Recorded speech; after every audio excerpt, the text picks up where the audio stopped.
இந்த வருஷம் America capital பார்லிமெண்ட்டில் உள்ள பார்க்குறதுக்கு ஃபர்ஸ்ட் டைம் அவர் செவரை உள்ள கூட்டிகிட்டு போனாங்க. டூர் இருக்கிற உள்ள அதில் கூட்டிகிட்டு போனாங்க. நாங்கள் போய் பால்கனியில் உட்கார்ந்துருந்தோம். பாராளுமன்ற கூட்டம் நடக்கிறாரு, பட்ஜெட் கூட்டம் நடக்கிறாரு.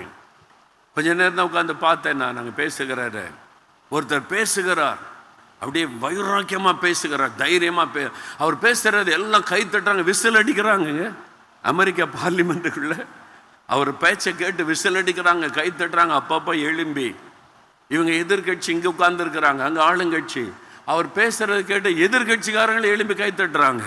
என்னடா இது, யார் இந்த ஆளு, இந்த மாதிரி பேச்சில் இவ்வளோ காரியம் நடக்குது அப்படின்னு சொல்லி அவர் பேச்சை முடிக்கும் போது ஒரு கதையை சொன்னார். பேச்சை முடிக்கும் போது அதுதான் எனக்கு ஆச்சரியம். பார்லிமெண்ட் அவ்வளோ பேருக்கு மத்தியில் அவர் சொன்னார், we don't trust government, we trust in the Lord அப்படின்னு முடித்தார்.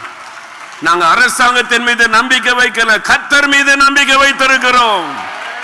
அதான் சொல்லி முடித்த வார்த்தை. பார்லிமெண்ட்ல எல்லாரும் எழுப்பி கை தட்டி ஆரவாரம் பண்ணினாங்க.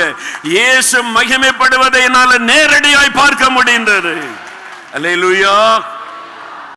ஸ்பீக்கர் மைக் ஜான்சன் அவர் ரட்சிக்கப்பட்டு அவர் ஜெப கூட்டம் நடத்துகிறார், பைபிள் ஸ்டடி நடத்துகிறார். அவர் தான் 3வது முக்கியமான நபர் அமெரிக்காவில். பிரசிடென்ட், வைஸ் பிரசிடென்ட், அப்புறம் ஸ்பீக்கர். 3வது பவர்ஃபுல் ஒரு லீடர். அவர் சொல்லுகிறார், we trust in the Lord. நாங்க கவர்மெண்ட்டை நம்பலங்க, கர்த்தரை நம்புகிறோம் அறிவிச்சார் பார்லிமெண்ட்லேயே. இந்த மாதிரி சட்டம் அமெரிக்காவில் எழும்பி விட்டது. இந்தியாவிலேயே சட்டசபைகளில் எழும்பணும், துதியின் சத்தம் எழும்பணும், அல்லேலூயா சத்தம் எழும்பணும், பார்லிமெண்ட்ல எழும்பணும். கர்த்தராலே கூடாத காரியம் ஒன்றுமில்லை. அல்லேலூயா. 26 வருட ஜெபம் இன்னைக்கு கண்கூடா அந்த எழுப்புதலை கர்த்தர் பார்க்க வைத்தார். நம்ம இத்தனை வருடம் ஜெபித்திருக்கிறோம். நான் சொன்ன அமெரிக்காவில் நாங்கள் இந்தியாவில் ஜெபிச்ச மாதிரி நீங்கள் அமெரிக்கர்கள் ஜெபிச்சிருந்தா அமெரிக்காவில் 10 எழுப்புதல் வந்திருக்கும்.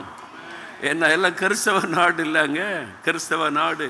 மோர் தென் 40% மேலே இயேசுவை விசுவாசிக்கிறவங்க இருக்கிறாங்க அமெரிக்காவில். பெரும் காரியத்தை இப்போ மாற்றத்தை உண்டாக்கி கொண்டிருக்கிறார்.